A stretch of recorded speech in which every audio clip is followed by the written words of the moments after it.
Hey, this week we're going to talk a little bit about the proof of relationships.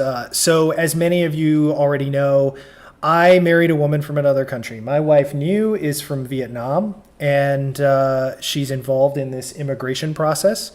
And you know what? That's a bureaucratic nightmare. That's something that I wouldn't wish on anybody. It's just very difficult. It gets even worse if you want to try to bring over your new stepchildren, like we're trying to do. So, just this past weekend, we're talking about reams of paper that we had to print related to both my wife's green card application and like preparation for the kids to be interviewed. The part that's like the weirdest about the whole thing is that you get asked repeatedly to prove that your relationship is real. And, there's all these like bureaucrats out there who basically assume that we're all a bunch of liars and that we're married, but that it's like strictly just to get her green card stuff. And and I can sort of understand that to some extent, in that there are plenty of people who have tried to do this process, and you hear about that all the time. But look, we've been together for 4 years, and it's just. To me, it's so obvious. To people who know us, it's so obvious. To my family, it's now so obvious. And yet we're having to kind of prove over and over again to government officials that, yes, in fact, this relationship is a real one.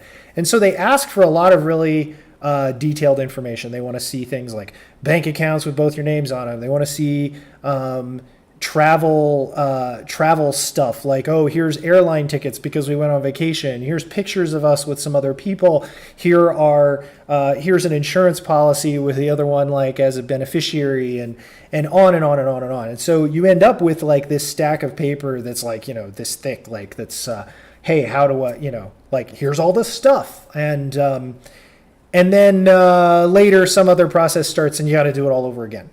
And so you kind of get in this habit of starting to keep things that you may not otherwise keep, right? You end up like taking a few extra pictures when you're out doing activities because you have somewhere in the back of your mind that the immigration service is going to ask for like proof that you actually went out and played board games with other couples one night, or you went to dinner somewhere, or we went to this show. And you just kind of get into that little bit of a habit, and there's like no other relationship in your life where people are asking you to prove it. So trying to think about like, hey, well, how might that apply to some other situations? I got thinking on this thought of that, like, well, what if somebody was going to come along and ask you to prove your business relationship? Like, how would you do that? Because many of us have these business relationships, and there's just like, but it's a very tenuous connection. And I realized that, hey, man, like, how would I prove that? Now, there's some obvious things like I sent an invoice and the person paid it. That seems like pretty good evidence of a business relationship going on there, right? But the funny thing is that in terms of like the immigration process, that would be just not even necessarily considered enough to prove it. So you start thinking about other stuff. Well, have I been to events? Or are there pictures that have been taken of me at events with these other people? Do I spend time with them? Have we gone to dinner? Like, is there a, do I send cards to them? Obvious things like that.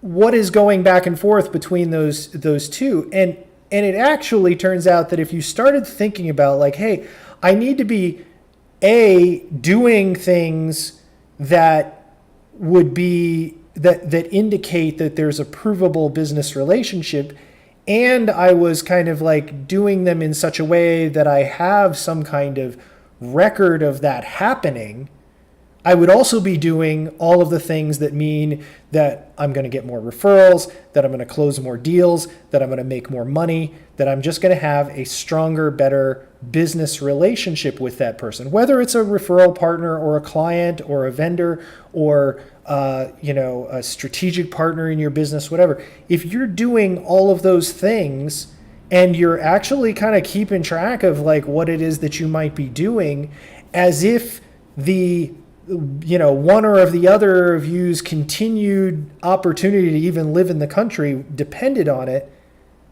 well, all of a sudden you'd be doing all these things that are actually really great for your business. So I think this week what I want to do is encourage you to think about like some of the business relationships that you have, the ones that are important to you. Just start like the most important ones and say, well, if I had to prove this relationship, what would I have? And if you feel like you're coming up like really short, what could I do?